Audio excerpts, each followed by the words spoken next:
সুন্দর শানুপিনাথ যে হাই স্কুলের যে আজকে অনুষ্ঠান, সেই অনুষ্ঠানে এরা কি সুন্দর সেজেছে দেখুন।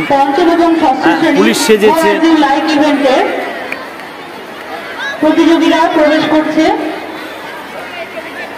বিচারক মন্ডলীদের মঞ্চে অর্থাৎ মাঠে প্রবেশ করার জন্য অনুরোধ করা হচ্ছে। উদ্ধব স্যার, তারমিন স্যার এবং নাসিমাদিকে অনুরোধ করব আপনারা বিচারকের আসনে। আজকে যে নবগড়িয়া যে হাই স্কুল, সেখানে এনারা এই যে ছোট ছোট শিশু এনারা সেজেছে। তো তুমি আজকে বালিকা বধূ সাজলে, তো কি উদ্দেশ্য তোমার এটা সাজার? বালিকা বিবাহ দিচ্ছে বলেই তোমরা প্রতিবাদে সেজেছো? এটাই প্রতিবাদ তোমাদের? বিবার সোনা বলছে হ্যাঁ। তো তুমি যে আজকে এই যে কল ডাক্তার সেজেছো, তো বড় হয়ে কি তুমি ডাক্তার হতে চাও? আচ্ছা, তো ঈশ্বর তোমাকে ডাক্তারি করুক। তুমি কি সেজেছো? তুমি তো ম্যাম, তুমি শিক্ষিকা সেজেছো, ও শিক্ষিকা সেজেছে।